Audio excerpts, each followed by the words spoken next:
Bismillahirrahmanirrahim. Start na tayo. Salatu wassalamu ala Rasulillah. Amma ba'd. Assalamualaikum warahmatullahi ta'ala wabarakatuh. So, natapos tayo sa paniniwala kay Allah. Tapos paniniwala sa mga anghel. Tapos ngayon paniniwala sa kitab. Kutub. Ang plural ng kitab, kutub. Al-imanu billahi wa malaikatihi wa kutubihi. Kutub, kitab, singular. Ang plural niya, kutub. So, paniniwala sa mga libro. So, tingnan natin kung paano ang paniniwala sa libro. Alam natin yung libro. Kasulatan. Yung sinabing ang kutub, ibig sabihin mga kasulatan.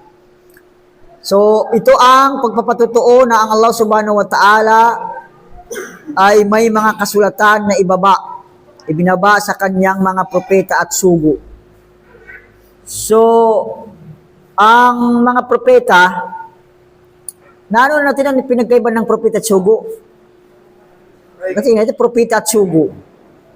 Hindi pa. Ano yung pinagkaiba ng propeta at sugo?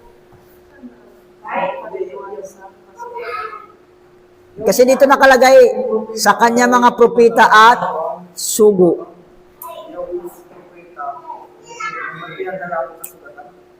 Yung sugo.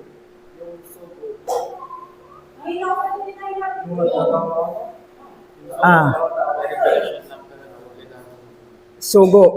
Yung propeta? Okay. So, ang propeta at sugo, parehas sila may revelasyon dumarating. May revelasyon yan mula sa Allah. Silang parehas yan. Pero yung sugo, ang sugo, sila yung, sabi ng mga ulama, sila yung mga nautusan magpalaganap, magdakwa. Amen. Ang sugo hindi mabilang. Hindi rin nabibilang. Hindi rin. Parehas din. Wala nakakalam kung ilan. Ay, hindi ganun. Wala nakakaalam sa dami nila. Pero may tinatawag tayong paniwalaan natin ijmalan pangkalahatan. Mayroon tinatawag tapsilan. Ang tapsilan, parang sa mga libro rin. May paniwalaan tayo na yung bawat pinangalanan, dapat natin paniwalaan yun. So, ang maari din ang propeta, halimbawa may kasulatan. Si Moises may kasulatan. Kung ang sumunod sa kanyang propeta, yung kasulatan dala ni Moses, yung Taura, halimbawa, propeta lang siya. Ang sugo, halimbawa si Musa, may sariling libro na pag-utusan, nagdakwa. Siyempre, pagkatapos niya, may dumarating propeta. Kung ang dala niya ay yung parehas sa libro ni Musa, halimbawa, propeta lang siya, hindi siya sugo. Kaya isa sa mga yung sugo, may libro. So, ang mahalaga, maari, lahat naman, tulad ni Adam alayhisalam, si Adam alayhisalam, mayroon kasulatan. Mayroon yung kasulatan sila dahil yun ang ginagamit nila. Kasi kung walang kasulatan, ano ang gagamitin nila sa pagbasihan nila, yung pagtuturo? Kaya ang mga propeta, maaari may mga kasulatan yan lahat. Kaya dito sabi niya, kanyang propeta at sugo. At ang paniniwala na ang Quran ay pinawalang saysay ang mga naunang kasulatan. Ibig sabihin, sa panahon natin ngayon, ang lahat ng kasulatan na nauna sa Quran, na mansukh, sa Arabic kasi na mansukh, kung walang saysay na, hindi na natin kailangan yun. Hindi mo na kailangan yung libro ni Moises, yung Taura, hindi mo na kailangan yun. Nandito na sa Quran. Baga, Quran na lang, hindi mo na kailangan. Dito na. Quran na lang ang anuhin mo. Huwag mo nang anuhin yun. Hindi mo na kailangan yun. Yung mga ibang libro. Kaya nga hindi na inutos na magbasa ka ng ano yung mga Injil, yung mga Biblia nila, hindi mo kailangan yan. Yung mga Taura din, ganun. Ano mang kasulatan, hindi mo na kailangan basahin yun. Kaya nga, wala nang saysay nga. Kaya nga sinabi dito na wala na yun. Quran na yung ano. Kasi yung Quran, nandyan na lahat. Yung laman ng Taura, nandyan na rin. Laman ng Injil. Inano rin, kwento kay Isa alayhis salam, nandyan na sa Quran. Kwento kay Musa alayhis salam, nandyan na sa Quran. So, yun. At tunay na ang Allah subhanahu wa ta'ala siya nagturo ay siyang nagturuan nito ng buong katotohanan sa ititik at tinig nito. Ibig sabihin, ang lahat ng kasulatan, lalong-lalo ng Quran, siya ang nagsalita. Siya yung nagsalita. Na ang salita niya, sinasabi dito, mayroong titik. Alam mo yung titik? Yung litra. At mayroong sounds. Naiintindihan? May tunog, may sounds. Pero, alam natin yung paniniwala sa Allah subhanahu wa ta'ala, wala siyang katulad. Tama? Kung paano yung sounds, sabi mo yung sounds na ganito, ganyan, hindi mo na kailangan yun. Kung paano yung titik, nakikita na natin. Ito na yung titik, yung halimbawa yung Quran, yan yung Bismillahirrahmanirrahim, yung ba, sin, mim, yan ang titik. Oh, lahat yan ang titik. Kung Quran, kasi yung kasulatan, iba-iba. Kasi yung halimbawa, yung Taura, yung kay Moses, ibang salita yun. Ibang salita, iba rin ang litra doon. Ay, hindi Arabic. Hindi Arabic yung kay ano sa kanya, Hebrew. Iba yung salita kay Moses. Aramaic, yung kay Hebrew, kay Jesus. Magkaiba rin. Hindi. Si Moses. Sa Egypt, pero yung salita lang Hebrew. Ganon din lumaki sila sa Egypt, pero hindi sa Egyptian. Ang Egyptian, yung mga Pharaoh. Ang origin ni Moises, Isa alayhis salam, ang origin, angkan sila ng Israel. Parang halimbawa, ako, Tausug, pero nakapunta ako ng Pangasinan. Pero hindi ako Pangasinense. Naintindihan? Si Moises, angkan siya ng Israel. Pero, sila yung nakatira sa Egypt. Alipin nga sila. Di ba tinawa silang alipin ni Pharaoh? Kaya hindi sila Egyptian. Ang Egyptian, sila Pharaoh. Yung sila, dayo sila doon. Yun mayroon nandito na yung ano mo. Okay, naintindihan? Okay, ang mahalaga, ang salita ni Allah subhanahu wa ta'ala, mapaano mang kasulatan, mayroon siyang titik, ibig sabihin mayroon siyang litra, at mayroon siyang tunog. Mayroon siyang tunog. Intindihan? Yan ang sinasabi dito. Hindi sabihin natin na ang salita ng Allah subhanahu wa ta'ala hindi may sulat. Hindi may sulat. Diyan yung Quran. Di ba yung Quran? Kaya may titik, may sounds. At tunay na ang Allah subhanahu wa ta'ala siya nagturo din ng buong katotohanan sa titik at tinutukoy na ang mga kasulatan ay mga aklat na ipinahayag ng Allah subhanahu wa ta'ala sa kanyang mga sugo para sa kapakanan ng nilalang. So ano ang purpose ng kasulatan, lalong-lalo ng Quran, para sa atin. Gitsalat gabay. Kasi kung hindi siya nagbigay ng kasulatan, paano yung gabay natin? Kaya ang Quran, kompleto. Lahat ng aspeto ng buhay. Halimbawa, yung pagtitinda, nandyan sa Quran. Kaya sabi niya, ahallallahu al-bay'a wa harrama riba. Halal ang anumang klaseng pagtitinda. At haram ang tinatawag na riba, yung may interest. Ang bay, di ba, ganon. Yung pagbibinta. Binta, alam niyo yung binta, may i-display mo, ibinta mo. So yun, ang Quran ay gabay natin. Halimbawa, ano pa? Paano maging pinuno? Paano ang pagsunod sa pinuno? Di ba? Yung mga ganon. Kasi kung walang batas, yung pag-aasawa, halimbawa sa mag-asawa, ano yung kautusan sa mag-asawa? Dapat ang nasusunod sa bahay sa mag-asawa yung lalaki, hindi yung babae. Yan nakalagay sa Quran.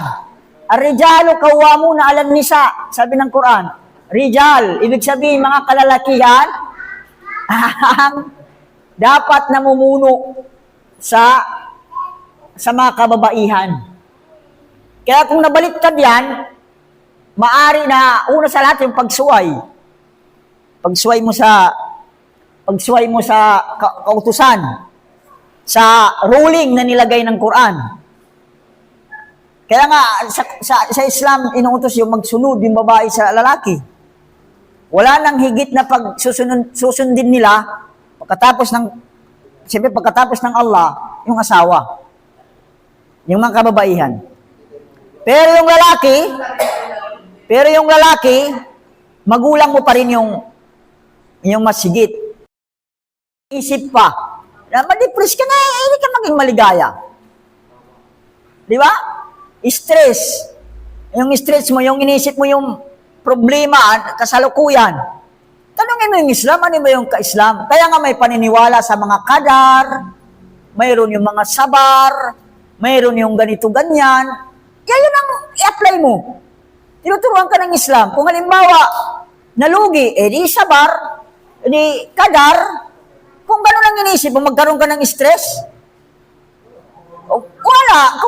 Kung hindi mo yan yung Quran, inisip mo yung problema, babalik din sa iyo. Ano mangyari sa sarili mo? Magkakasakit ka, maging tagumpay ka, sabi dito, maging maligaya ka ba dito sa mundo?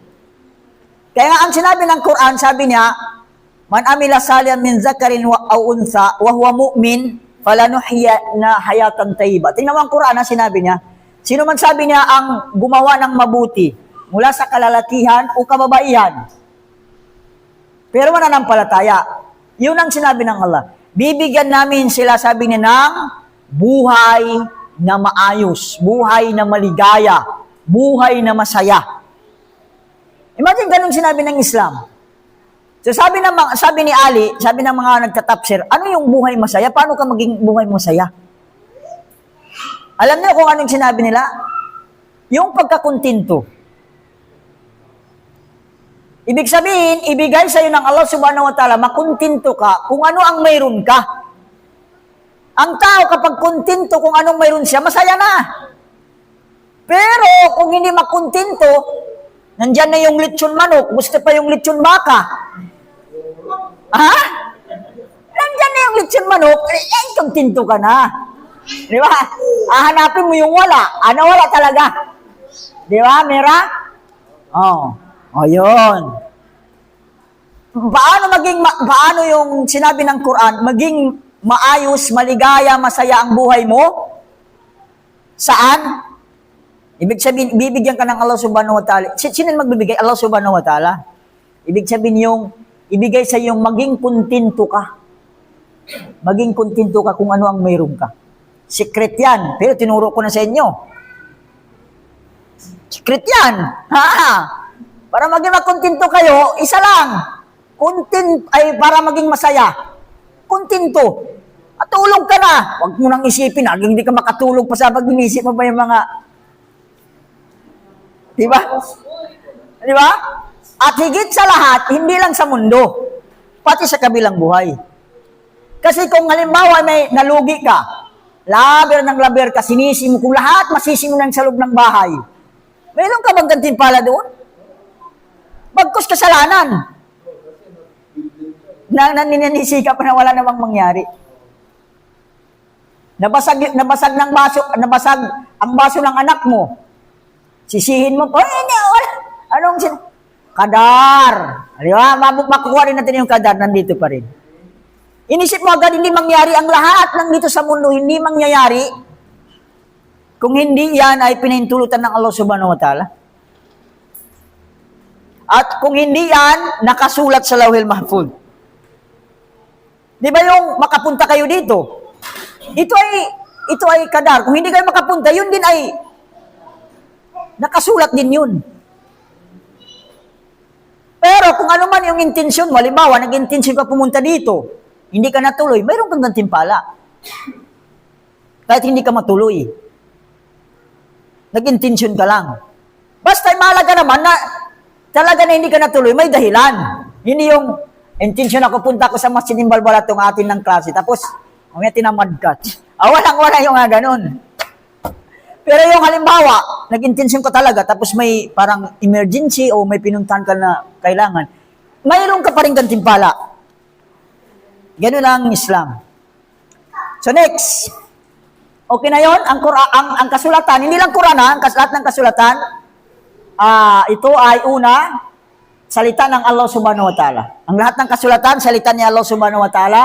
Ang salita ng Allah subhanahu wa ta'ala may titik, may tunog, may sounds.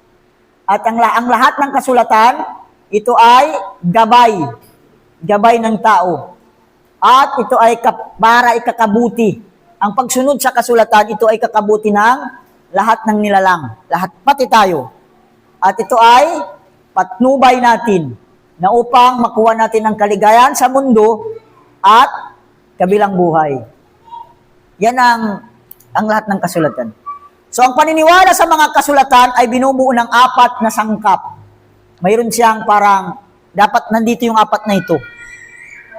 Ang paniniwala sa kasulatan. Una, ang paniniwala na ang pagkapahayag ng mga kasulatan ay totoong nagbuhat sa Allah subhanahu wa ta'ala.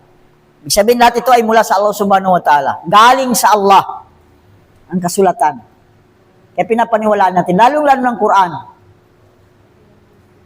Ang Quran, sabi ko kung nandito, di ba, kung nandito, ano natin. Yung Quran, una, ganito kasi yung nangyari yan. Di ba, nilikha ng Allah subhanahu wa ta'ala yung tinatawag kalam, yung panulat. Nilikha niya ang panulat. Paglikha niya ang panulat, nilikha niya yung Lauhil Mahfuz tinatawag. Lauhil Mahfuz, ito yung pinagsulatan. Tapos, inutusan niya yung panulat, isulat mo, sabi niya, ang lahat ng mangyayari mula noon hanggang sa huli. So, ang Quran, nandoon na sa Lauhil Mahfuz. Nakasulat na doon. Yung Quran, nakasulat na. Nakasulat na yung lahat ng mangyayari. Imagine lahat ng mangyayari na mula noon hanggang sa dulo, sa huling araw, nakasulat na, imagine. Nakasulat na yun. Yung pupunta ka dito, brother, nakasulat na. Yung ano ang kainin mo ngayong araw, nakasulat na. Nakasulat na. Ano ang mangyari sa bawat araw, bawat taon, yung mga masunog, mag-gira, ganito, ganyan, alam, nakasulat na yan. Hindi yan mangyayari kung hindi nakasulat doon. Intindihan? So, paano sinulat ng Allah subhanahu wa ta'ala? Siyempre, base sa kanyang kaalaman. Ang kaalaman ng Allah, ito yung dapat natin tandaan, bakit yung nakasulat na ito. Dapat natin tandaan, ang kaalaman ng Allah subhanahu wa ta'ala, alam niya yung nangyari na. Alam niya yung nangyari na. Alam niya yung nangyayari yung ngayon. At alam niya pa yung mangyayari. At yung hindi nangyari, kung mangyayari, alam din niya. Naintindihan niyo yung salitang ganon? Actually, Arabic yun. Alam, sabi niya, kana malam yakun. Kung sabi nangyari, alam din niya. Alam na natin yung, halimbawa, yung nangyari, alam natin yon. Nangyari na, tapos na. Yung past. Yung nangyayari, yung kasalukuyan. Yung mangyayari, yun ang hinaharap. So yung hindi nangyari, yung hindi nangyari, alam din niya kung yun ay nangyari. Mahirap pagpintindihin yun? Hindi nangyari. Pero kung mangyari yun, alam pa rin niya. Yun ang, tinan mo ang kalaman ng Allah subhanahu wa ta'ala. Halimbawa, malalim ba yun? Ay, malalim daw. Wala niya ako dala. Okay, halimbawa, ang nakalagay sa Quran, ganito. Yung mga silang hindi mananampalataya, siyempre hilingin nila ibalik sila sa mundo. Ibalik sila sa mundo.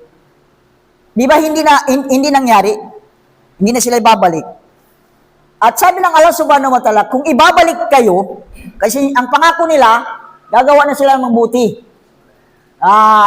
Maniwala na sila, gagawa na ng buti. Ngayon, sabi ng Allah sa kanila, kung ibabalik sila sa mundo, ganun pa rin ang gagawin nila. Di ba yung pagbalik nila sa mundo, hindi nangyari? Hindi nangyari, yung pagbabalik sila sa mundo. Tama? Hindi nangyari. Pero alam ng Allah, kung ibabalik sila, ganun pa rin ang gagawin nila. Nakuha yun? Hindi nangyari yung pagbalik sa kanila, pero kung ibalik sila, ganun pa rin ang alam ng Allah subhanahu wa ta'ala, anong gagawin nila? Kaya yung sinasabi, yung hindi nangyari, at kung mangyayari, alam din ng Allah subhanahu wa ta'ala. Ayun, dito na tayo. Parang malalim na sa inyo. Pangalawa, okay, ang lahat ng kasulatan ay mula sa Allah subhanahu wa ta'ala. Mula sa Allah subhanahu wa ta'ala. Salita niya yan. Kinukuha mula sa Lauhil Mahfuz. Halimbawa, lalo na yung Quran, kinuha sa Lauhil Mahfuz, sa gabi ng Laylatul Qadar, nilagay dito sa huling, sabi yung palapag kasi ng langit yan, 7. So nilagay dito sa yan. Tapos 23 years, unti-unti binaba sa propeta sallallahu alaihi wasallam base sa anong pangyayari. Tingnan mo, ang Quran mayroon na. Ngayon, hindi pa nangyayari, pero nandoon na. Di ba? Nandoon na yung mga gera sa Badar, nabanggit sa Quran, yung gera sa Badar, gera sa Uhud, yung nabanggit sa Quran. So, pero nandyan na yung Quran, pero hindi pa nangyayari. Din naman ang Allah subhanahu wa ta'ala. Kasi ang Quran, unti-unti binaba. Hindi tulad ng mga ibang kasulatan, buo. Buo yung, halimbawa, lalo na kay Moises. Yung 10 Commandments, buo yun sa isang law. Ang sinabi ng, sa Arabic, sa Quran, law. Ang law parang pinagdala, parang ganyan. Nakasulat na yung 10 utos. Yung karatas yung napopold. Yung karatas kay Ibrahim. Ganon din sa mga mayroon din kasulatan yung sa mga ibang propeta, pero hindi natin binanggit. Ang binanggit suhop. Okay, pangalawa, ang paniniwala sa mga pangalang ating nalaman sa mga ito, ang ilan sa mga ito ay ang Quran. Okay. Dapat natin paniwalaan ang lahat ng pangalan na binanggit ng Quran. So ilang kasulatan ang binanggit ng Quran. Although maraming kasulatan, pero hindi binanggit sa Quran lahat. Intindihan? Pero mayroon binanggit sa Quran, mga kasulatan ng mga nauna. Okay, una, siyempre, yung Quran. Yung Quran. Pangalawa ay, ibinaba kay Muhammad. Pangalawa ay, anong pangalan? Nandyan, sa number 2. Anong pangalan? Napin mo nga, anong pangalan? Taurah. Okay, pinayag kay Musa yung Taurah. Next, pangatlo? Injil.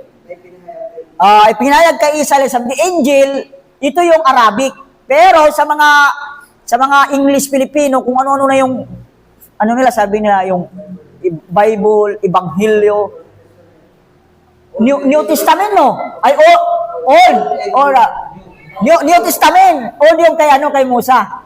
Kaya nga pati tayo nagdadawa kasi kailangan mo i-translate kasi Injil sabihin mo, hindi naman nila alam 'yun. Kaya nga ako nga nahirapan ako kung ano yung sasabihin ko, yun ba ay New Testament sabihin ko? Yun ba ay ano pagtawag, tinatawag nila, yung ito ba yung Biblia o ito ba yung Ibanghilyo? Mayroon pa silang Ibanghilyo, no? Ayan, Ibanghilyo. Hindi ko na alam kung ano yung, ang mahalaga, sinabi ng Quran, Injil. Ito yung, wala na, ang lahat, tapusin muna natin. Pang-apat ay Zabur. Ipinahayag kay Daud. Daud alayhi salam. At yun ang inano, ang tungkol naman sa mga hindi, yun ang inano, kasi yung suhuf, o binanggitin kay Ibrahim, suhuf, sinabi lang suhuf. Suhuf. Ang suhuf kasi karatas lang. Darang papel lang ganito, no? Kaya maaari hindi siya kitab. Kasi ang usapan dito natin, pinag-usapan ng mga libro. Maali yung kay Sof Ibrahim, hindi siya libro, kaya hindi na binanggit dito ng ano na ito. Yung ano natin, author natin. Wala kayong copy? Bali, kung may ano kayo, lagay ko na sa group chat ito.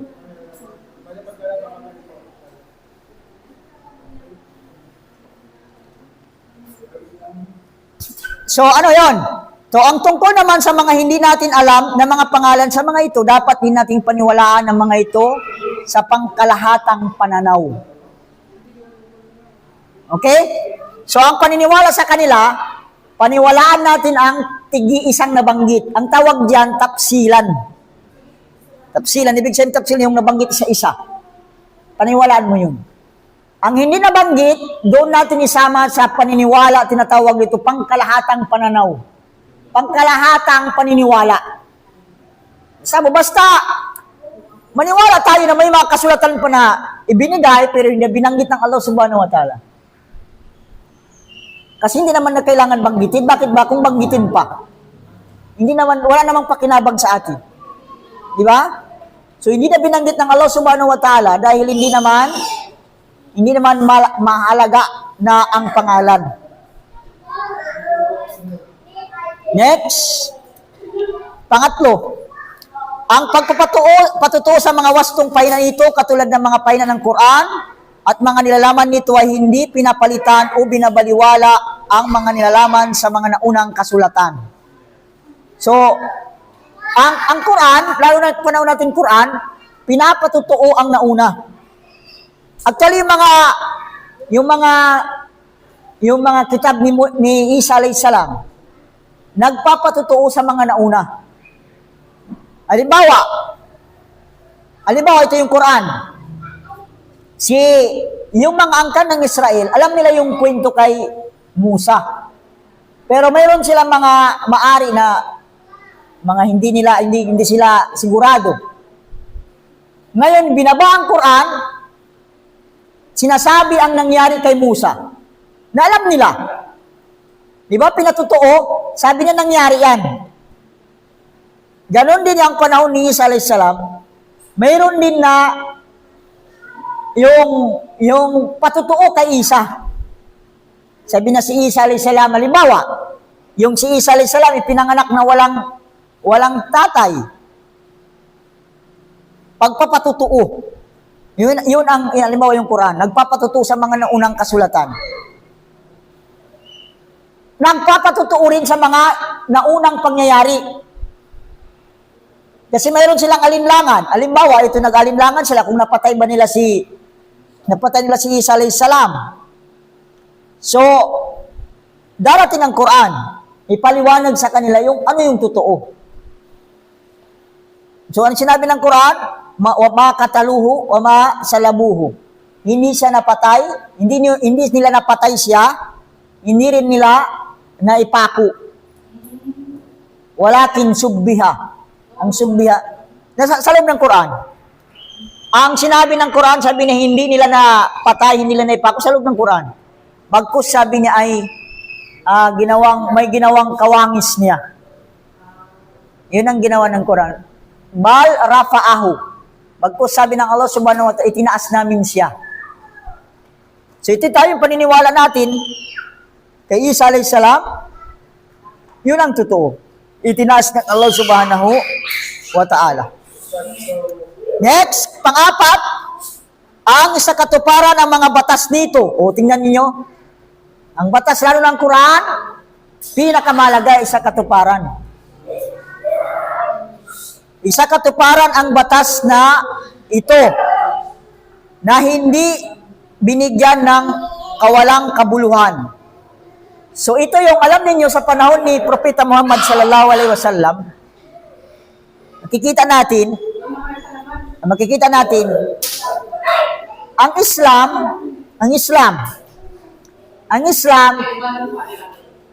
hindi ito parang kailangan niya i-preserve ang sarili niya.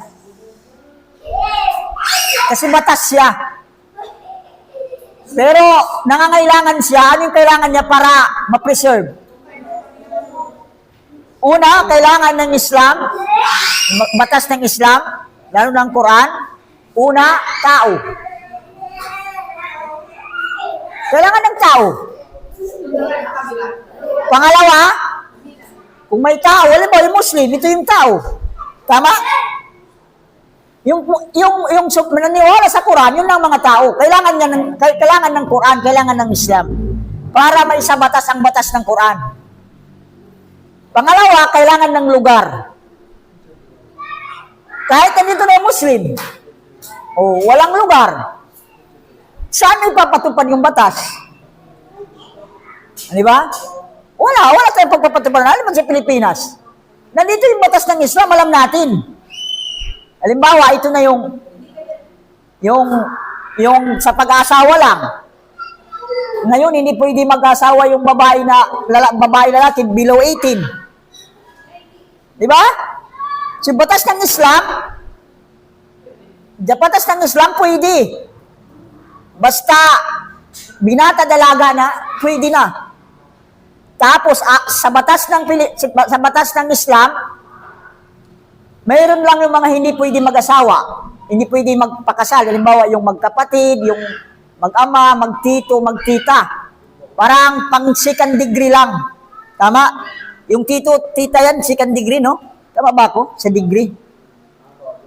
Ngayon, sa batas ng Pilipinas na basa ko, hanggang 5th degree, di pwede. Hanggang, parang piping ko, pag pinsang mo, hindi pwede sa kanila.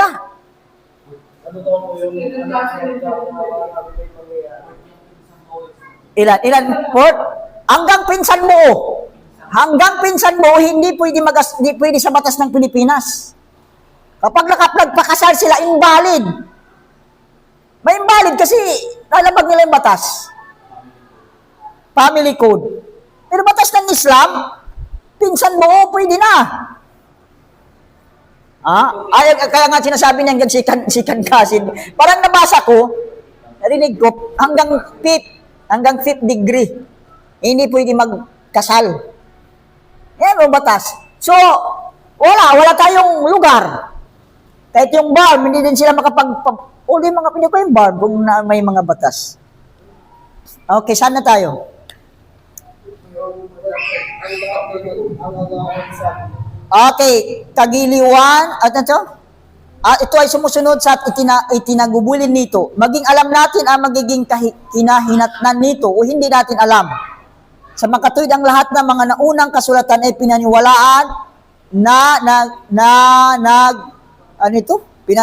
pinawalan na ng bisa ng banal na Quran.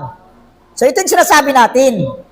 May mga kasulatan na mga pwede sa kanila. Halimbawa, sa mga nauna, pwede asawahin mo yung dalawang magkapatid. Pwede yun sa mga nauna. Oo, nauna. Ngayon, hindi na pwede. Pinangawalang bisa na ng Quran. Kung ano ang batas ng Quran, ito na yung nasusunod. Hindi na pwede, sabi mo, sa panahon ng mga nauna. Halimbawa, kaya nga si Yaqub, alayhisalam, dalawang magkapatid, inasawa niya. Inasawa niya. Ang maganda kasi, si Yaqub yung Israel, yung unang Israel. So, pagdating niya doon sa tito niya, yung kapatid ng nanay niya, nagustuhan niya yung dalawa yung anak ng tito niya. Nagustuhan niya at magandang babae yung bunso. Si Leah ang pangalan. Yun maganda. Tapos noon kasi, tapos yung naging asawa niya, yung panganay. Ang gusto niya yung bunso.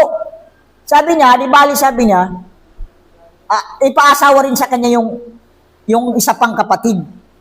Kaya naasawa niya yung dalawang magkapatid. So ito ay mga sa una-una na lang. Yun ang mga isa sa mga hindi na pwede. Yung mga batas ng mga nauna ay hindi na pwede. Pwede yun nung una. Yung magkapatid, asawa yung magkapatid, ngayon hindi na. Pero kung namatay yun, Wala na problema. Ang hindi lang yung pagsabayin. Pagsabayin. Bawal pagsabayin na asawa mo yung dalawang magkapatid. Oo, nung panahon pwede.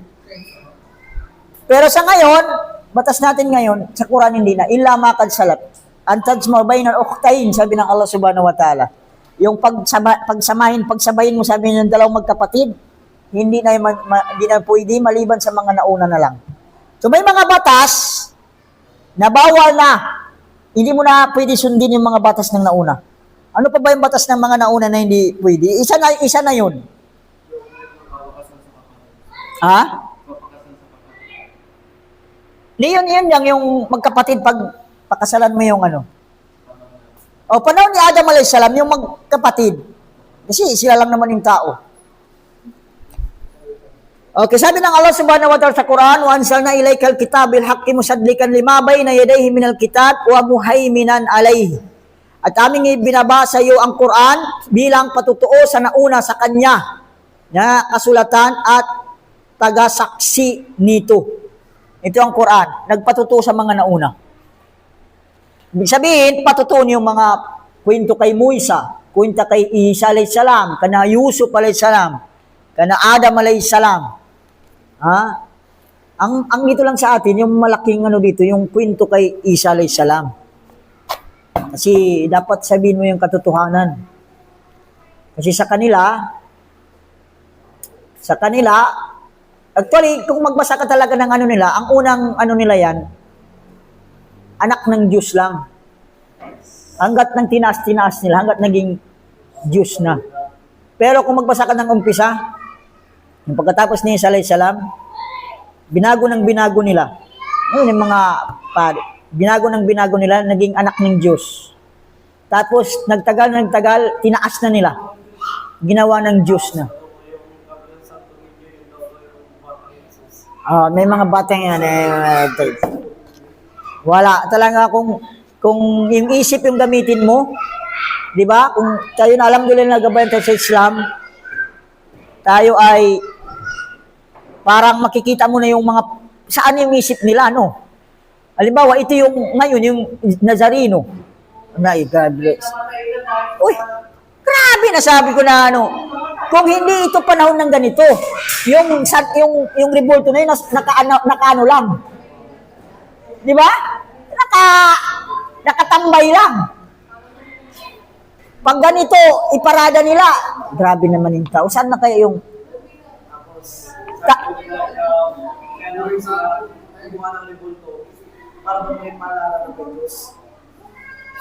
para ipaalala may Diyos na may katuruan ng Islam. Kaya nga sa atin ang Quran, may tinuro paano sambahin, paano kilalanin, ano ang dapat natin gawin. Kaya nga ang Quran, mayroon siyang ruling natin. Kaya nga, gabay, patnubay. Kasi kung wala, kung kanya-kanya tayo, talaga, iba-iba yung mangyari. Kung ano yung maisip niya, sa kanya. Kung ano yung maisip niya, sa kanya. Maisip mo, iba na naman. Ay, hindi. Gano'n ang mangyari kung ibigay mo sa tao kung paano ang pagsamba. Kaya nga sabi nila, dito sa Pilipinas, itim ang yung Doon sa mga iba naman, puti. Uy, sino yung mga totoo na dyan? Di ba? Kaya nga, binigyan tayo ng Quran, ito yung patnubay natin. Ito ang sundan natin, kumpleto na ito. Wala nang kulang. Kaya sinabi ng Quran, al-yawma akmaltu lakum dinakum. Ibig sabihin sa araw na ito, kumpleto na ang reliyong Islam. Ano pa yung wala sa Islam? Sabihin mo nga. Kumpleto na ang Islam. Kaya nga lahat ng katanungan may kasagutan sa Islam. Pati nga yung science, nauna pa yung Islam. Nauna pa yung Islam. Halimbawa, yung langaw. Bakit sa atin, ang katuruan sa Islam, sinasawsaw. Kapag nahulog yung langaw sa kape mo, sa kape o sa sabaw, isawsaw mo. Ilubog mo. Ilubog mo. Ganun yung rules. Sinabi ng hadith. Sinabi ng Prophet Muhammad. Ngayon, pinag-aralan nila kung bakit. Ang isang pakpak yan, sakit ang dala ng langaw. Tapos yung gamot dun sa kabilang pakpak. Kaya nga dapat may sausaw para mag-balance. Yung sakit na nadala ng isang pakpak, yung gamot niya sa isang pakpak. So, kaya nga pinag-aralan ng mga science, totoo. Ay, hindi kinakain yung langaw. Hindi kinakain yung langaw.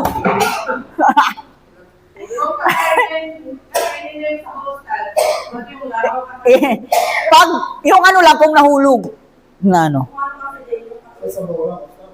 pag na, kape, yung mga kape, isaw-saw mo na. Kasi nandun yan.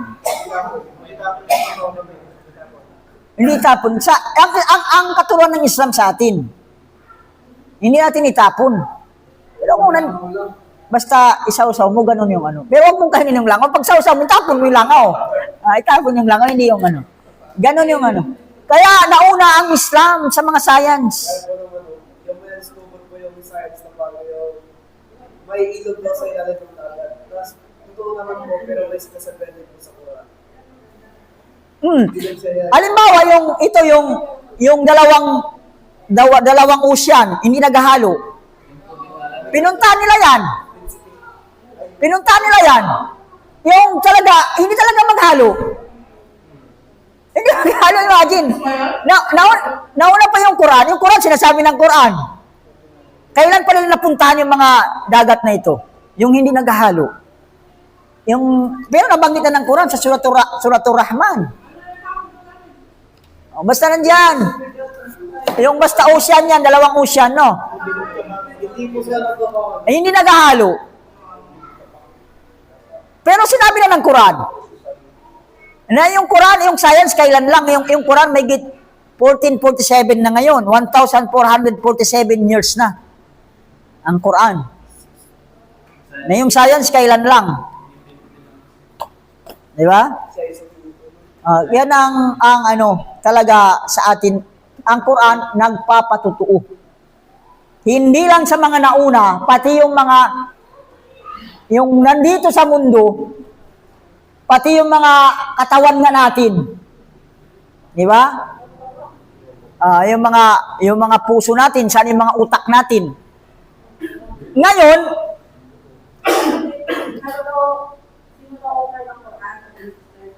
ang Quran, salita ng Allah.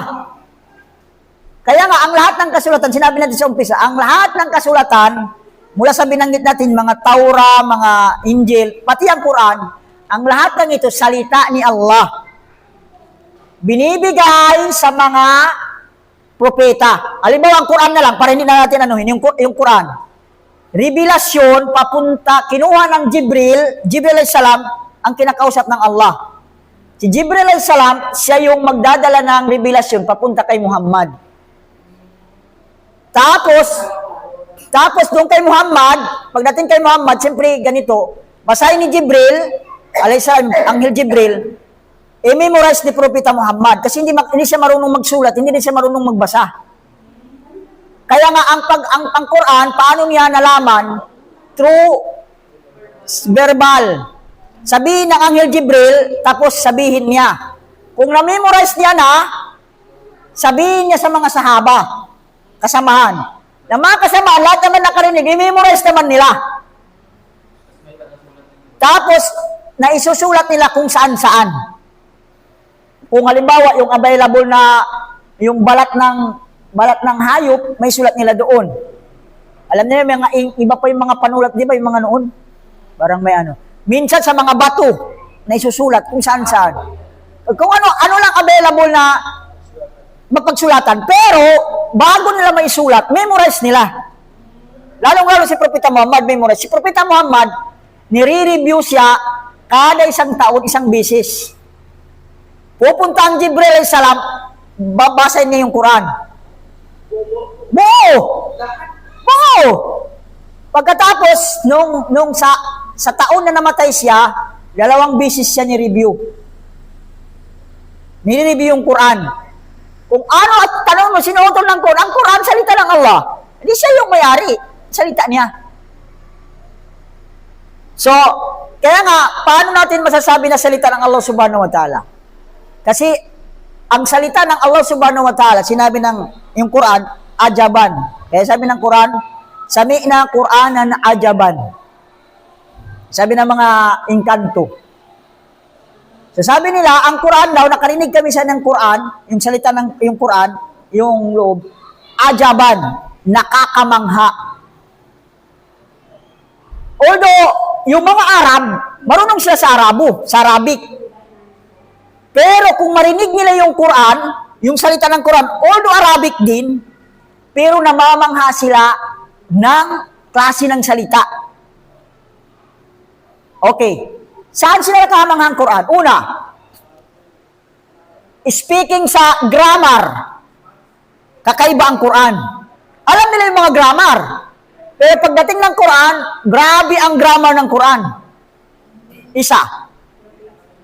Pagdating sa meaning, malaman ang Quran. Malaman ang Quran. Kaya nga sabi nila, ito yung salita na hindi talaga salita ng tao. Kasi yung mga Arab, kapag salita ng tao, alam nila salita ng tao. Pero ang Quran, hindi nila masasabi salita ng tao. Naintindihan yung Quran? Gaano kaiba ang Quran? Although Arabic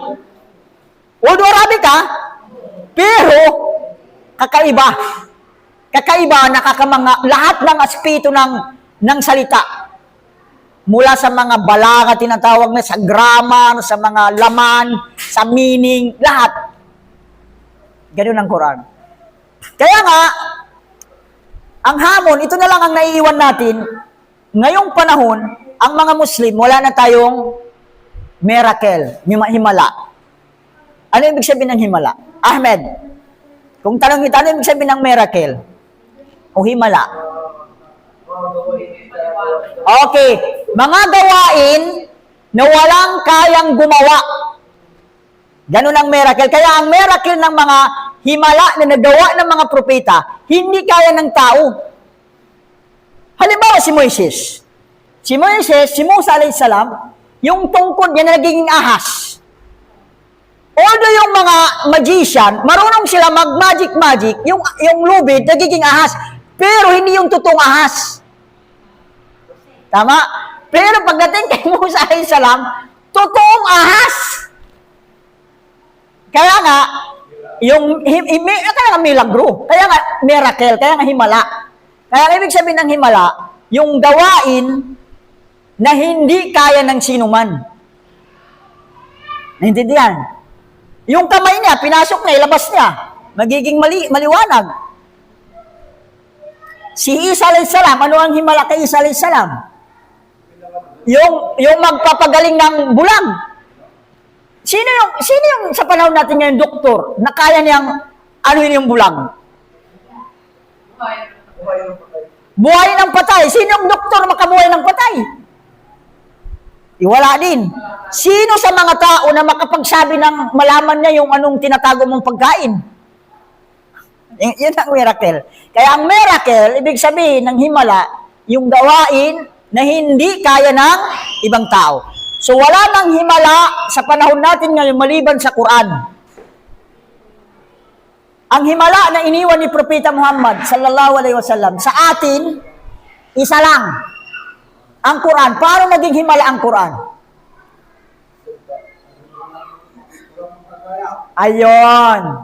Bilang patunay na ang Quran ay himala, walang kaya na makagaya ng Quran. Mula noon pa, panahon ni Propeta Muhammad, magaling yung mga Arabo sa pagsasalita ng Arabic, sa lahat ng aspeto ng salita, marunong sila, pero sa kabila ng galing nila, hindi nila kaya gumawa tulad ng Quran. Kahit isang chapter lang. Pinalis yata sila. Challenge! Kaya nga, hamon. Pinamon sila yata. Hanggang sa ngayon. Imagine ang sinabi ng Quran, Kul lawid stama'atil insu wal jinnu ala ayyatu bimisli hadzal Quran, hindi nila kaya. Kahit sabi na mag-ipon-ipon ang tao, lahat ng tao sa buong mundo. Isama mo na yung engkanto. Isama mo na yung engkanto.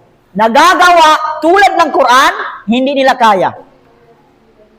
Ang tanong ka naman, bakit hindi nila kaya? Sila binigyan ng Di sabi mo, himala ang Quran. So sabi ko, bakit himala? Kaya hindi nila, hinamon sila na gumawa. Bakit hindi nila kayang gumawa? Then, just lang tayo gumawa. Dahil yun ay Allah lamang ang may kaya doon. Yun ay salita ng Allah. At si Allah subhanahu wa ta'ala wala siyang katumbas, wala siyang katulad. Kahit sa pananalita, wala siyang kaparehas. Kasi kung sakasakali nagkaroon tulad ng Quran, may kaparehas ang Diyos. Kasi naanuhan siya sa salita. Naintindihan? Kung mayroon nakagawa tulad ng Quran, ibig sabihin, mayroon kaparehas ang Allah na kaya rin gumawa tulad ng salita niya. Kaya hindi yan mangyayari at hindi pahintulutan ng Allah. Hindi niya papahintulutan at hindi mangyayari. Kasi ang Allah isa lang. Ang salita niya isa lang. Walang makagaya. Kung magaya nila, naparehas niya.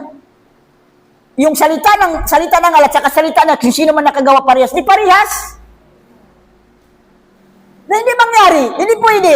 Wala siyang kaparehas. Di ba sabi natin, walang katulad. Kahit sa salita, wala siyang katulad.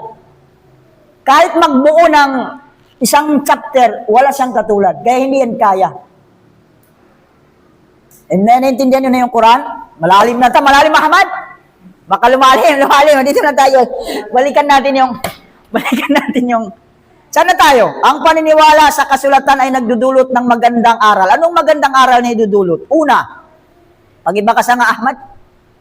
ang kalaban na ang Allah ay lagi nang nag-uukol ng pagkalinga sa kanyang mga lingkod dahil sa bawat pamayanan ay nagpahayag siya ng isang aklat para sa kanilang kapatnubayan.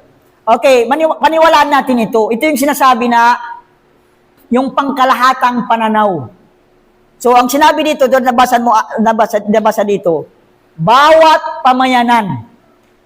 Ibig sabihin, bawat pamayanan. Kaya nga sabi na, sa bawat pamayanan ay nagpahayag siya ng isang kasulatan.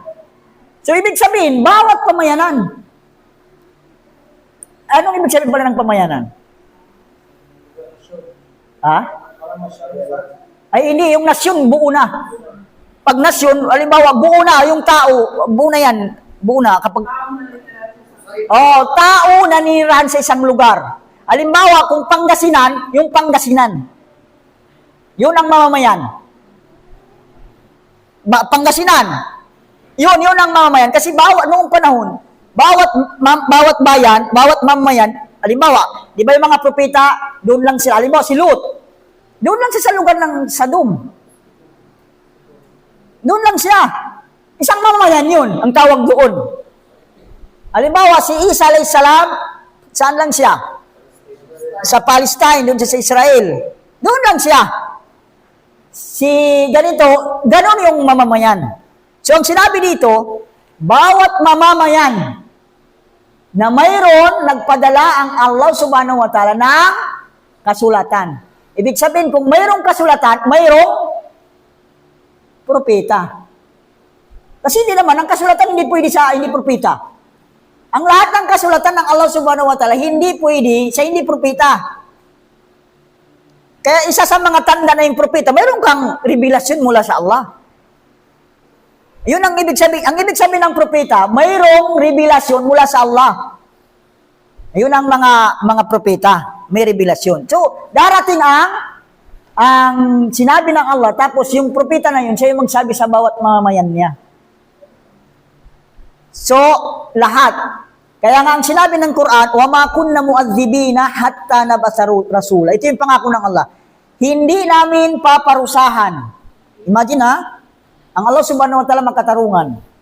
Sabi niya, hindi namin paparusahan ang sinuman na kung walang dumating sa kanyang mensahe. Kung walang rasul, walang sugo, walang nagparating sa kanya, hindi namin paparusahan.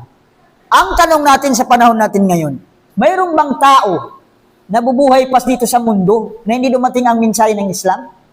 Sa panahon natin ngayon. Mayroon pa pero madalang na. Yung mga saliblib talaga, pero inaabot na yan. Sa tingin ko, aabutin na yan. Pero kung sakasakali mayroon, yun ang pangako ng Allah. Hindi sila pwedeng parusahan. Hindi sila pwedeng parusahan na kung walang mensahe na dumating sa kanila. Pero dito sa atin, karamihan naman, dumating na ang mensahe ng Islam. Halimbawa, dito sa Pusurubyo, dumating na ba? Sa buong Pusurubyo? Dumating na daw. Sama kayo bro, sa Pusurubyo. Sa bayan. Dumating na. May istit dawa si ano dyan. May istit dawa si Brother Wally. Kaya nga, pero kung hindi dumating sa kanila, ang mensahe ng Islam, hindi sila paparusahan ng Allah. Ganon makatarungan si Allah subhanahu wa ta'ala. Maari pagdating sa kabilang buhay, tatanungin sila.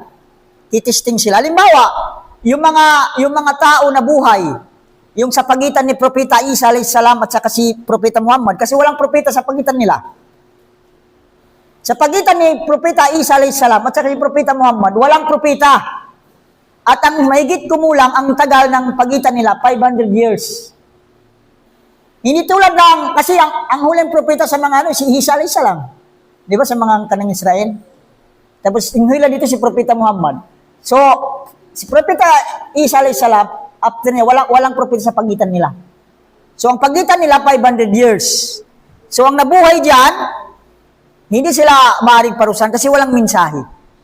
So, ano man, may nagsasabi kung anong mangyayari sa kanila. Either, tatanungin sila, ang mahalaga, hindi na natin kailangan alamin. Kasi, Allah subhanahu wa ta'ala ang bahala sa kanila kung anong gagawin sa kanila. Basta ang pangako ng Allah, hindi sila paparusahan kung walang mensahe. Kasi mayroon naman silang dahilan. Walang nagparating ng Islam. Di ba? Yun. Next, pangalawa, number 2, ano?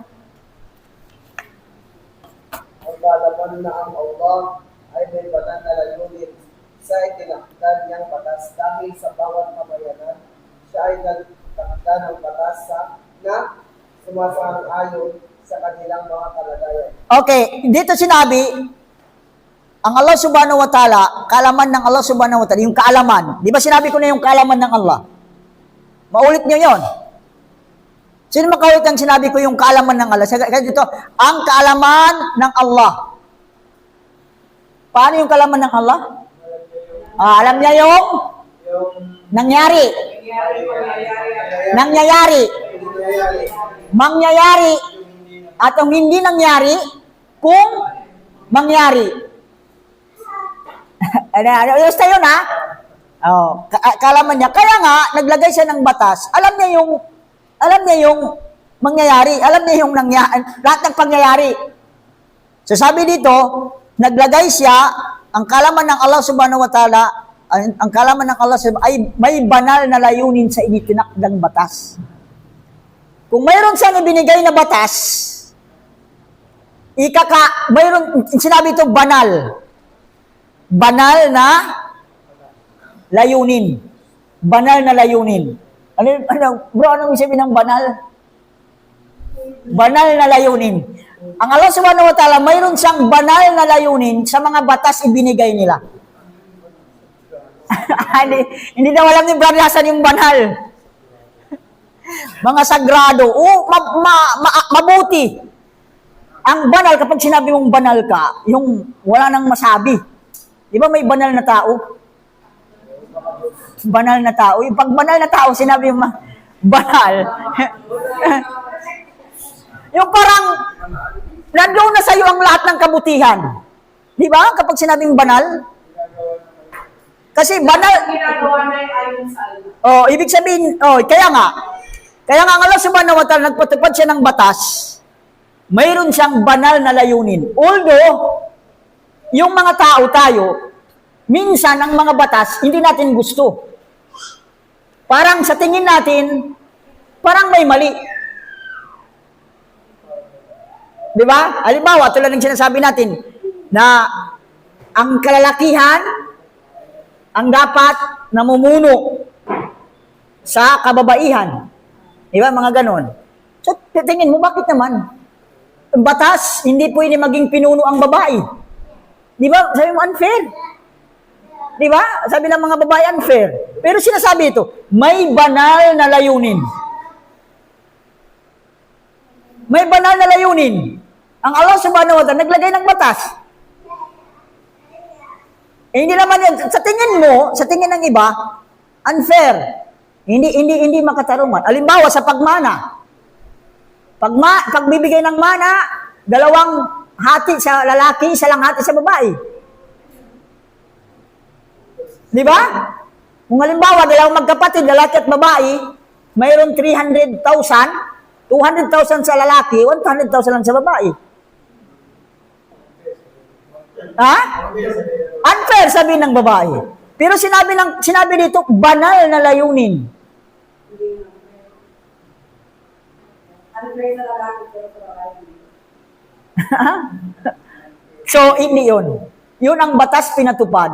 May banal na layunin ng Allah subhanahu wa ta'ala. Anumang batas, kung sa tingin natin ay hindi kaganda, ang Allah subhanahu wa ta'ala may banal na magandang layunin dyan sa ano na yan.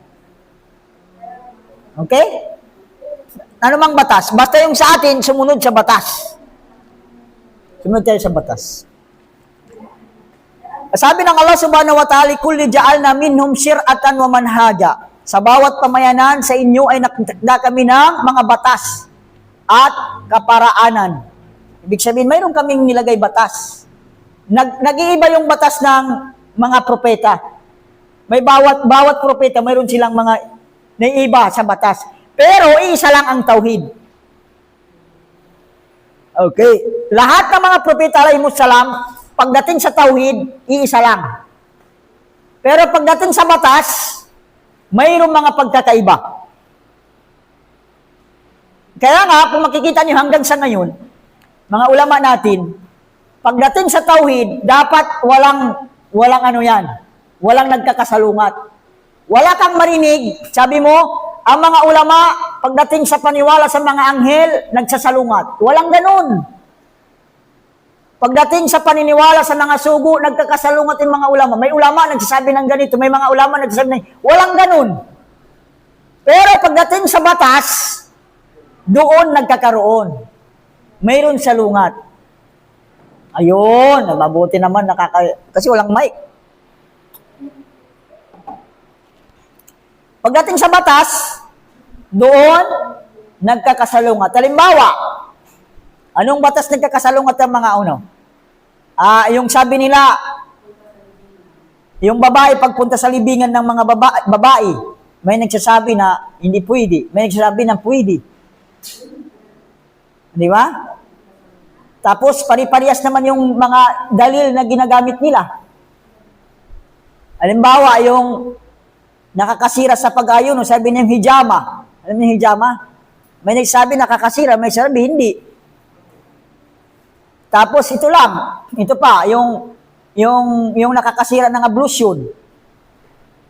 May nagsasabi, yung masagi mo lang ang lalaki, masagi na yung babae, na sira na yung ablution mo. May nagsasabi na hindi.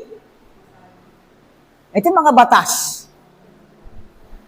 Pero pagdating sa tauhid, paniniwala sa Allah subhanahu wa ta'ala, wala kang marinig, hindi pwede. Ganon ang nangyari. Sa mga propeta alayhimus salam, lahat sila, iisang panawagan. Sambahin si Allah ganito. Paniwala sa anghel na ganito. Pero pagdating sa batas, mayroong mga iba. Tulad ng sinabi na natin, na isa sa mga batas na maliwanag, noong mga panahon na una, pwede asawahin ng isang lalaki pagsabay niyong dalawang magkapatid. Pero sa ngayon, hindi na pwede. At saka noong panahon, pwede mag-asawa ng higit sa 4. Ang mga asawa, di ba? Ang mga asawa ng mga iba, higit sa 4. Kahit yung mga sahaba. Bago dumating ang Islam, mayroong mga sa kanila, maraming asawa. Hindi lang 4, sobra pa sa 4. Pero pagdating ng Islam, binigyan sila ng hangganan ng 4 lang. So ang sobra sa 4, kailangan niya hiwalayan ng iba. 4 lang ang itira niya.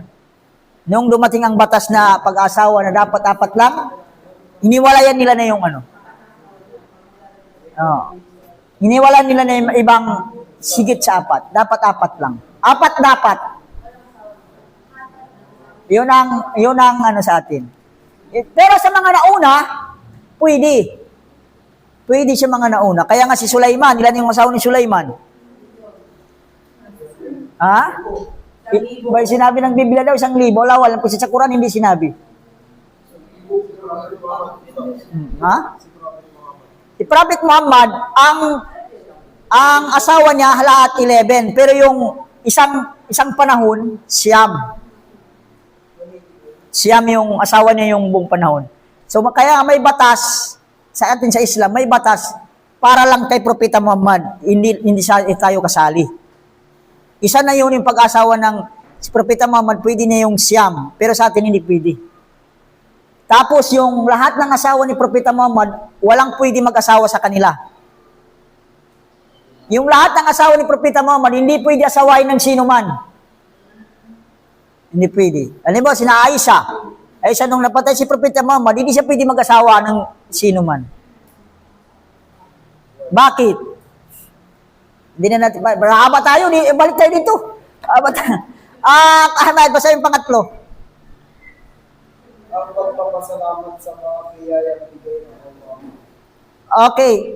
Siyempre, paano kaya ito yung kasulatan nakasali doon na papasalamat daw sa biyaya ng Allah subhanahu wa ta'ala. Biyaya, maaari yung kasulatan, biyaya ng Allah subhanahu wa ta'ala sa atin, yung gabay. Di ba? Biyaya yan. Ginabayan tayo ng Allah subhanahu wa ta'ala. Binigyan tayo ng mga alituntunin, ikakabuti sa atin. Binigyan tayo ng ipinagbabawal na dapat natin iwasan, ikakasama sa atin. Magpapasalamat tayo, biyaya yan. Halimbawa, yung baboy, ipinagbawal. Yun pala. Di ba yung baboy na daming sakit na makukuha dyan. Ayon sa scientist, sige nga, ito sa mahinig sa science. Yung mga worms. Ito po siya sa pinakamahit na Oo. ano po siya. Ayon sa science yan, no? Ayon sa science po, yung mga uod-uod yung kulong sa loob, di bumabalik. Worms. Tapos pag lumala po sa life sa peaceful testing po, yung mga uod na yun, pwedeng mag-reaction ng 40 years tapos mangingitlog po. Oo. Tapos yung itlog po niya, pwedeng sumama. Tapos na maging cancer, no? Opo. Kaya nga, kapag Muslim yan, Muslim na pagkabata mo, hindi ka kumain ng baboy, malayo ka sa sakit ng kanser. Pero kitinan mo sa panahon ngayon, dami mga kanser na mga pasyente, no? Yung colon cancer, yung sa bituka yan, tulad ni Cory Aquino. Alam niyo anong cancer ni Cory Aquino? Colon. Sa bituka. Natin alam. Yun ang dahilan. Maaaring sa mga pagkain. Kasi colon, yung bituka. Okay. May tanong kayo sa paniniwala sa kasulatan. O kung ang Quran, ito yung mahalaga, paniwalaan natin na ito ay salita ng Allah subhanahu wa ta'ala.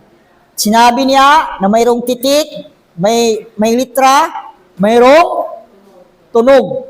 Ibinagay niya kay Anghel Jibril, tapos yung Quran mula sa Lawil Mahfud, inilagay sa yung unang langit, yung unang palapag ng langit, tapos 23 years, ibinaba kay Propeta Muhammad na ayon kung ano ang pangyayari. Okay?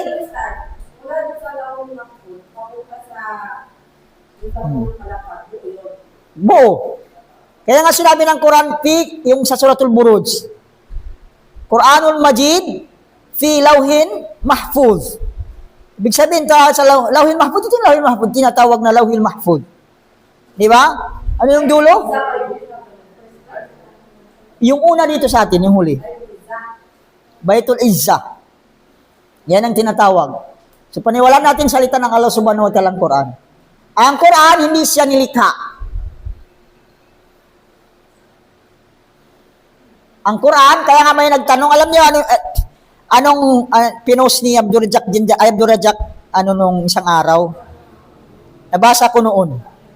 Ang post niya ganito, anong bagay ang hindi nilikha ng Allah? Sabi ng nag-comment, huwag ka sabi na magganyan, papasok ka sa shirk. Yung mga ganon. Matanong ka lang ganon, anong bagay ang hindi nilikha ng Allah subhanahu wa ta'ala? Yung Quran. Ang Quran ang hindi nilikha ng Allah subhanahu wa ta'ala. Bakit? Hindi mo pala, na-post ito sa Facebook ko na nagalit. Oy, huwag kang mag-post ng ganyan, sabi na, dahil masika ako mapapasok ka sa shirk. Pero, isa lang ang, kung yan ang bagay na hindi nilikha. Ang Quran, hindi nilikha ng Allah subhanahu wa ta'ala. Yung salita ng Allah. Ang Allah subhanahu wa ta'ala, ako ito boses ko. Di ba, halimbawa, sinabi ko, halimbawa, mag-ingat kayo. O sinulat mo. Salita ko yon. Sinulat mo, mag-ingat kayo. Salita ko yon. So yung mula sa boses, nilikha. Bakit nilikha ang boses? Kasi nilikha ako. Yung boses ko, yung salita ko, nilikha din. Dahil bakit nilikha yun yung boses ko, yung salita ko? Dahil ako nilikha. Naintindihan yon? So, ang salita ng Allah subhanahu wa ta'ala, boses niya, tulad sinasabi niya, boses niya, tunog. Nilikha ba yun? Hindi. Bakit hindi nilikha? Dahil hindi siya nilikha, ang Allah nilikha. Hindi. Naintindihan yun? Medyo malalim na siyasan. Asan? Nagnaali yun. Kasi nahirapan siyasan na asan? Hindi. Ang Quran, ang paliwanag ko, bakit hindi nilikha ng Allah ang Quran? Hindi. Di ba? Ako, kapag nagsalita ako, yung sinabi ko, nilikha. Nilikha. Yung sinabi ko, yung salita ko na ito, nilikha. Bakit nilikha ang salita ko? Dahil ako nilikha. Pati yung salita ko, nilikha. Pati yung tunog ng pananalita ko, yung paano ako magsalita, ang lahat yan nilikha. Pero ang Quran, salita ng Allah. Dahil salita ng Allah subhanahu wa ta'ala, boses galing saan? Sa Allah. So, hindi nilikha ang boses ni Allah. Dahil hindi siya nilikha. Naintindihan na? Buti naintindihan na. Naintindihan ni Hasan. Bakit hindi nilikha ang Quran? Dahil ang Quran, salita ni Allah. Boses, may titik. Pero hindi siya nilikha. Bakit? Dahil ang nagsalita, si Allah. Si Allah, hindi nilikha. Yung boses niya, hindi nilikha. Kaya yung salita niya, hindi rin nilikha. Naintindihan ni Hasan. Iwan ko yung mga itong naintindihan. Bahala na kayo. Basta naintindihan ni Hasan, okay na yun.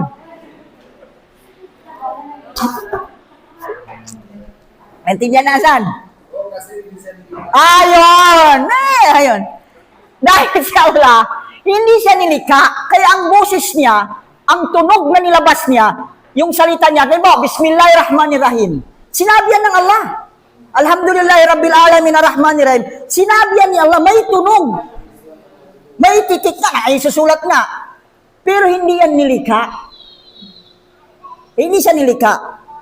Bakit? Dahil yung nagsalita, may tunog, may sounds, mula kay Allah, si Allah hindi nilikha. So ngayon, yung mushaf, ito yung Quran natin. Yan ay, ang nilikha diyan, yung ink. Yung papel. Yung walang tao dyan, yung papel. Yung cover. Yung ink. Yung ano pa dyan? Yung sumulat kasi sinulat na ng tao na yan. Ang lahat yan ay nilikha. Pero yung salita na yan, hindi yan nilikha. Dahil salita ng Allah ang sinulat nila.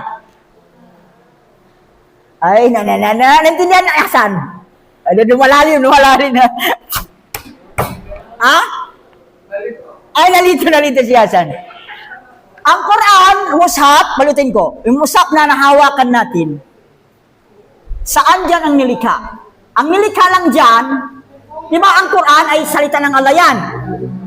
Salita ng Allah, hindi yan nilikha. Pero ang nilikha dyan, yung ink, cover, yung papel, yung kung ano-ano pa dyan. Pero yung salita dyan na sinulat na yan ang salita ng Allah. Halimbawa, Bismillahirrahmanirrahim, Alhamdulillahirabbil alamin, Arrahmanirrahim, Malik yaumiddin, Suratul Fatiha. Nakalagay sa Quran. Nakalagay dyan. Yan ang salita ng Allah.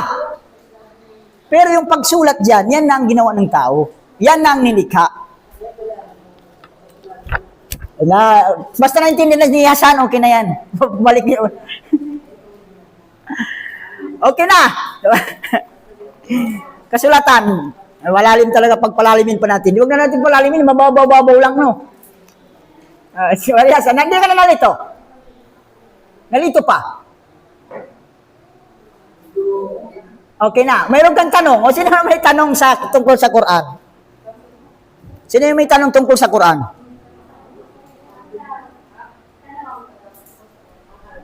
Walang tanong sa patungkol sa Quran? Wala na daw siya maisip. May maliwanag na. Claro. Ha? Karoon na daw siya yun ano. Okay, kunin natin ang mahaba pa lang. Paniwala kay mga propeta. Dito number 4 na tayo. Number 4. Tapos na tayo paniniwala sa kasulatan. Naubos yung isang oras natin mahigit, ha? Okay. Ang paniniwala sa mga propeta, ipagpatuloy natin kung hindi natin matapos ito kasi medyo mahaba-haba. Okay, ito ay pagpapatutuo ng Allah subhanahu wa ta'ala nagpadala sa bawat pamayanan ng isang sugo upang anyayahin sila sa pagsamba kay Allah na walang pagtatambal, itakwil ang mga sinasambang bukod kay Allah. Sa katotohanan, silang lahat ay matapat. Ang lahat ng mga sugo, so ito yung sinabi, ito yung paniniwala natin. Ang mga sugo o mga propeta ipinadala sa bawat hindi nasyon. Mamayan lang. Kasi ang nasyon malawak. Ang nasyon parang lahat na ito. Halimbawa, ito lahat ng tao, nasyon na yan. Nasyon, bawat nasyon. Diba nasyon na parang buong Pilipinas malawak na. Ang mamayan, lugar lang. Basta isang lugar. Kung halimbawa mga Pangasinensi lang, mga ganun, isang mamayan yan. So lahat ng mga pamayanan, nagpadala ang Allah subhanahu wa ta'ala. Okay, ano ang ginawa ng mga propeta? Ipinadala sila, anong inutos sa kanila? Ano yun yung tauhid? Nakalagay dito. Ano? Utusan ng tao, walang sasambahin lang si Allah subhanahu wa ta'ala at iwasan ang mga pagsamba sa bukod sa Allah o sa mga ribulto sa anuman. Diyos-Diyosan. Yun lang naman.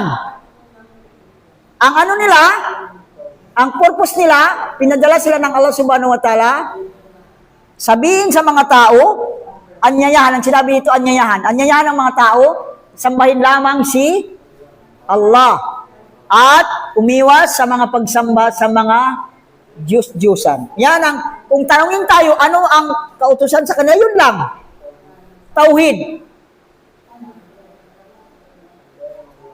Okay.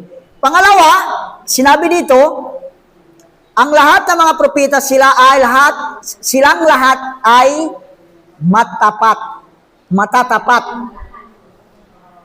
Tapat, kapag sinabi mong tapat, ano yung sabi ng tapat, Ahmed? Walang pag-alinlangan daw yung tapat. Asan? Ano yung sabi ng ang lahat, paniniwala ito, dapat paniwala natin, ganito yung paniwala kay Propeta Muhammad. Ha? Oo, nagsasabi ng totoo. Ang lahat ng mga propeta hindi nagsisinungaling. Kasi, kung halimbawa, nag-utos ka sa isang tao, sinungaling, paano niya masasabi totoo yung sinabi? Di ba? Kaya nga dapat ang mga sugo, dapat ang mga propeta, tapat hindi nagsisinungaling. Kasi, utosan mo. Sino nag-utos sa kanila? Allah subhanahu wa ta'ala. Tao lang, halimbawa ikaw, mag-utos ka sa isang tao na hindi tapat? Paano mo kung tama yung sasabihin doon sa inutosan mo? Iibahin niya. Kaya paniwalaan natin, lahat ng mga propeta ay tapat. Naintindihan? Dapat paniwalaan natin yan. Linisan natin sila mula sa kasinungalingan. Lahat ng propeta hindi nagsinungaling. Ano pa? Sabi dito, matapat at may takot sa Allah. Lahat sila. May takot sa Allah subhanahu wa ta'ala. Kaya nga, kung anumang bintang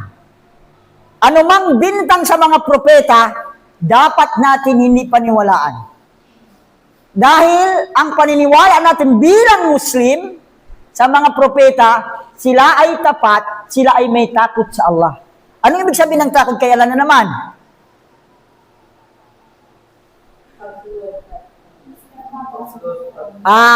Sumusunod sila kung anong inutos sa kanila.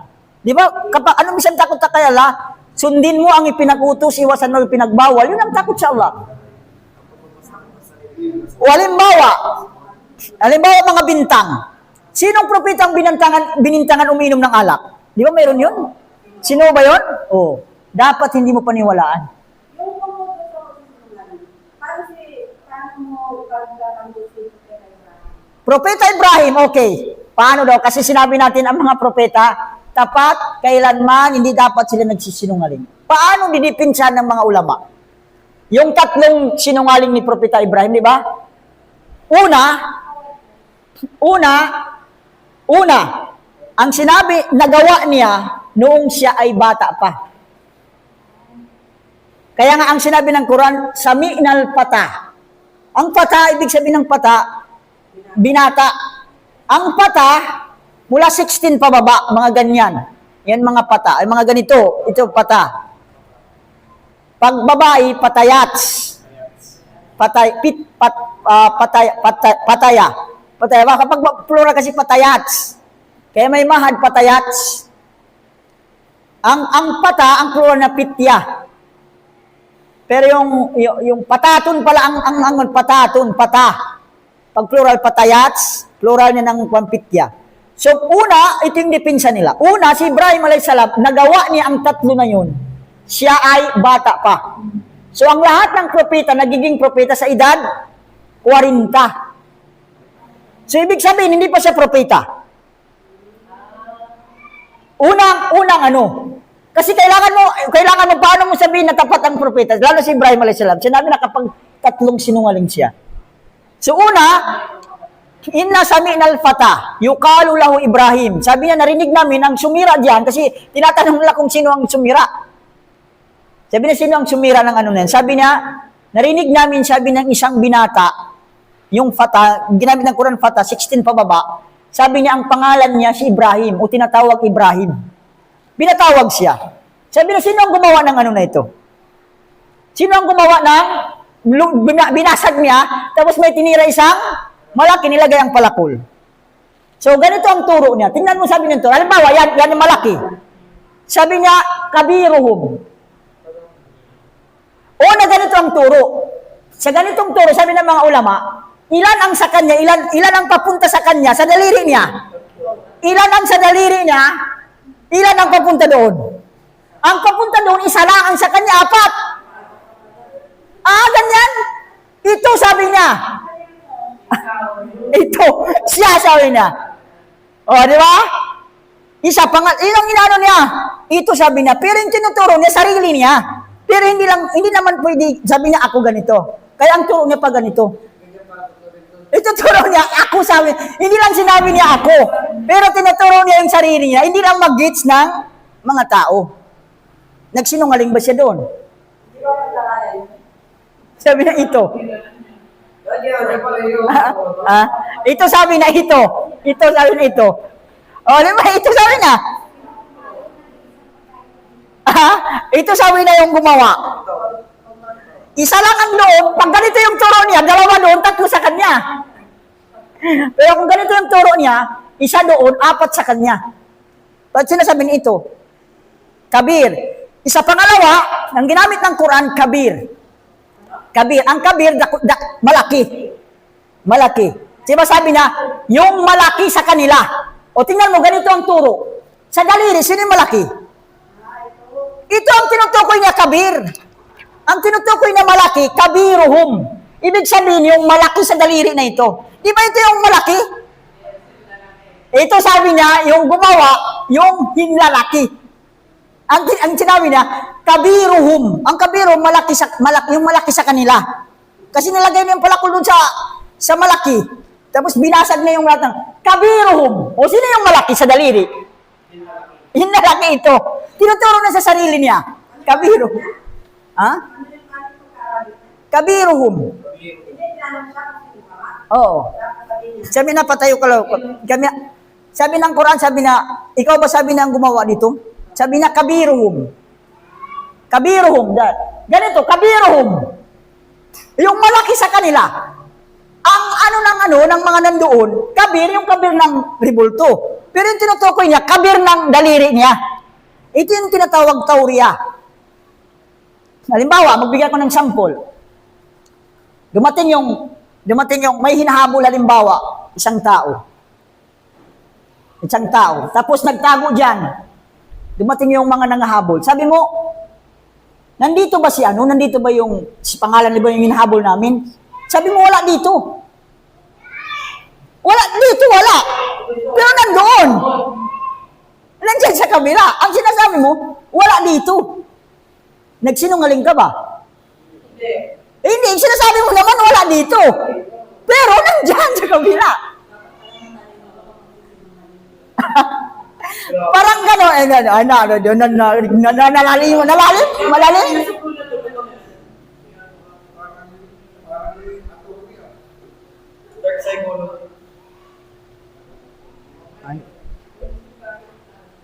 Hello? Yes, alaikum salam. Dito ako sa Masjid Imbalbalatong. Opo, nandito ako na. Hanggang ano lang ako, mga alas 4.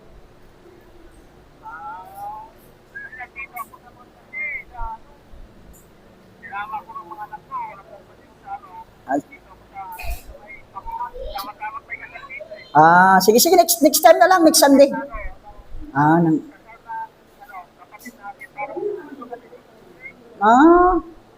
Baka ano, iba yung nagkasal. Sino yung nagkasal? Sige. Sige, nagle-lecture ako sa kanila dito. Inshallah, next Sunday.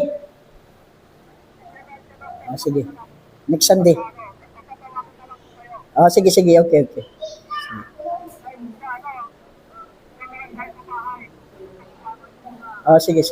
Sige, inshallah. Isit mo lang. Sige, inshallah. Sige, okay. Sige. Assalamualaikum. Waalaikumsalam. Hindi may taga Pusurubyo. Diyan sa, yung papunta sa iba yung maasin yung paliko, pakanan. Ano yung barangay, yung pangalawang barangay? Anong barangay yung doon? Pagkatapos ng Mirasin, papunta sa kanan? Papuntang sa yung kanan. Anong barangay doon? Yung barangay doon. May isang Muslim na, hindi, Muslim na siya, galing Saudi. Pero padawahan niya yung mga pamilya niya. Sabi ko, pinapapunta ko dito para kayo na yung kausapin. Hindi na ako yung magdawa doon, kayo na lang. Tingnan mo. Sige, dito na tayo. Dito muna tayo.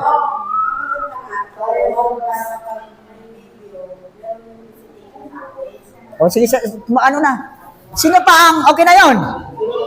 Okay yung tinatawag na tauriya. Ang ganun pagsisinungaling tauriya. Tauriya. Halimbawa, nung panahon ni Ahmad ibn Hanbal, panahon ni Imam Ahmad ibn Hanbal, sabi ng hari, sino man sabi niya ang magsabi, ang Quran ay hindi nilikha, lahat sila ay paparusahan. Lahat ng mga ulama gumamit ng tauriya. Paano lang ginapitan ng tauriya? Sabi niya, ito, kumuha sila ng Quran, ito sabi niya ay nilikha. Pero ang tinutukoy nila yung papel. Naintindihan? Yung sinasabi nila, yung nilikha, yung papel. Pero hindi yung Quran. Kasi ang Quran, salita ng Allah, hindi nilikha. Yun ang tinatawag na tauriya. Yun lang kay Ibrahim. Una, kung sinabing kabir, yung malaki, yung tinutukoy niya ito. Isa pangalawa. Una, yung ganito, mas marami yung papunta sa kanya kaysa papunta doon. Pangatlo, ang pagsasabi niya na nasabi niya yun, nung siya pa ay binata pa. Hindi pa siya propeta. Okay? Ganon yung ano. Kasi dapat natin sabihin ng tapat. Pangalawang pagsisinungaling niya saan? Yung tinanong niya, nung inimbita siya, tumingin siya taas, sabi niya, inni sakim. Ako sabi niya, may sakit. Sakit, pero wala siyang sakit. Paano madipinsan yung ganon? Bawal magsinungaling. Sabi niya, ang tinutukoy niya sakit, may sakit ako doon sa mga sinasamba ninyo. Yun ang sakit ko. Na yun sabi niya, naging sakit ko yung sinasamba ninyo mga ribulto na yan. Yun ang tinutukoy niya sakit. Yung sakit ko sabi niya, yung sinasamba niyo, yan ang yung sakit ko. Pangatlong sinungaling niya, nung dumaan sila kasi galing sila sa Iraq, papunta sila ng Palestine. Dumaan sila sa Egypt. Di ba makita niyo yung Iraq? Tapos Iraq yan, bago ka magano, may daan papunta, may punta dito, Jordan, pero nakadaan sila sa Egypt, ang malaga. Nung Firaun, lahat ng maganda, kinukuha ni Firaun yung babae, pinapatay niya yung lalaki. Oo, kapag sinabing mag-asawa. Kapag sinabi niyo mag-asawa kayo, kukunin ng babae, lalo na pag maganda, papatay yung lalaki. Sabi ni Ibrahim a.s., kung tanungin tayo, sabihin magkapatid tayo. Pero ang tinukoy na magkapatid sa Islam. Hindi yung magkapatid na hindi yung magkapatid na kaya nga nung tinanong sila, mag-asawa ba kayo? Sabi na magkapatid. Kasi pag sinabi mag-asawa, papatayin yung lalaki, kukunin ng babae. Sabi niya kami magkapatid. Pero yung tinutukoy nila, yung diisip nila, magkapatid sa Islam. Di ba dalawang kapatid? Lahat ng ano na yan, hindi pa Yung doon sa pag-ano ng revolto. Oh, pero ano pa man, kasi nakalagay din, dapat paniwalaan natin mga propeta tapat. Matakot sa Allah subhanahu wa masunurin. So mayroon pang propeta. Di ba binibintangan din siya yung si Lut ata. Di ba siya ginamit niya yung anak niya? Pero may bintang gano'n, kung nagbabasa kayo. Napagbintangan nata siya na si Lut, alayhis salam, propeta Lut, dalawang anak niya, ginamit niya, ang kwento kasi na, iba-iba kasing kwento, parang nilasing sila. Kasi sabi ng magkapatid na babae, ayun sa kwento nila, sabi nila ay, tayo lang kasi, di ba, umalis sila, tayo na lang sabi niya yung dito, ang gawin natin, lasingin natin, sabi niya yung tatay natin. Maglasing na sabi niya, gamitin natin. Yun ang ano na, pero kasinungalingan ng ganun na kwento. Hindi dapat paniwalaan. Hindi nangyayari yun. Ang mga propeta protektado sa mga gawain na makasalanan. Kasi lahat sila ay may takot sa Allah subhanahu. Hindi mo, dapat dipinsahan mo. Dapat ang paniniwala natin sila ay tapat, sila ay may takot sa Allah subhanahu wa ta'ala. Ganun ang paniniwala sa lahat ng mga propeta alayhimus salam. Okay. Mayroon pa dyan yung kay propeta Yaqub. Yung si Ishaq. Yung Ibrahim, ang anak niya si Ishaq. Si Ishaq mayroon dalawang kapatid. ngayong dalawang kapatid na ito, sabi ni Ishak, ayon sa kwento, kahit kay Ibn Kathir nandoon, nilagay niya. Sabi ni Ishak, Propeta Ishak, kasi tumanda na siya at bulag, hindi na siya makakakita. Tapos yung magkapatid niya ito, ang panganay si Su, ang pangalawa si Yakub. Si Su at saka si Yakub. So, si Su, yung panganay, mabalbas. Si Yakub, hindi gaano. So tapos sabi nila, yung nanay, paborito yung bunso. Yung si Yakub, yung tatay, gusto niya yung panganay. Kadalasan kasi ganun, kapag ganun daw na, halimbawa, yung nanay, mahal niya yung bunso. Pero yung tatay, yung panganay daw. Kung totoo ba ito?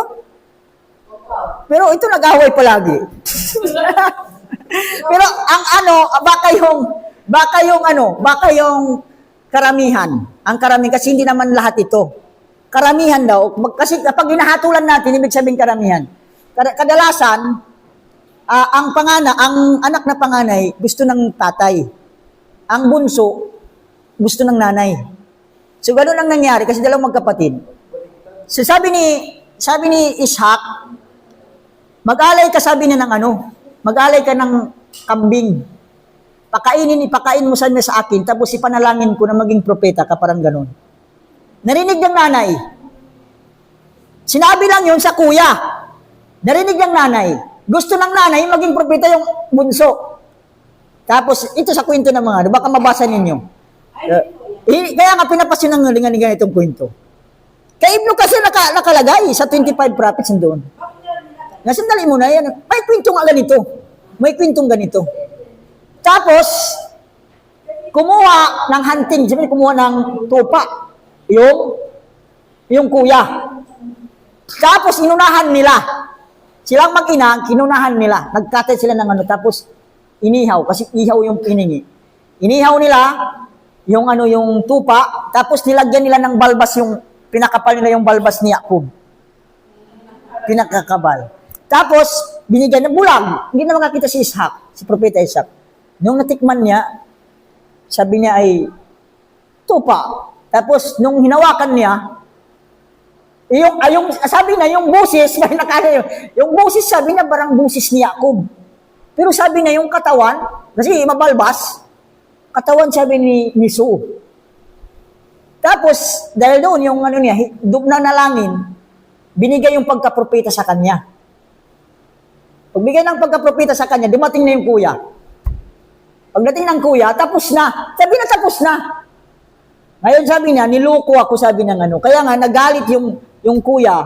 Ayon sa kwento, kaya napilitan si Yakub, sabi niya ng nanay, punta ka, sabi niya, sa kapatid ko, sa Madyan. Punta ka, sabi niya sa kapatid ko. Doon siya nakapag-asawa ng dalawang magkapatid, si Yakub. Pero, nagalit yun. Nagalit yung basta gusto siyang patayin, gusto patayin ng kuya niya. Pero sabi ng mga ulama, hindi natin pwede paniwalaan ganitong kwento. Dahil una, pangluloko. Kasi naging propeta si Yakub. Naging propeta si Yakub. Yan, aging napanalangin. Wala kung ganun yung kwento. Pero, ang ganun sabi na hindi pwede paniwalaan. Dahil mayroong pangluloko doon. Sa Islam, tulad ng sinasabi dito, hindi maaari.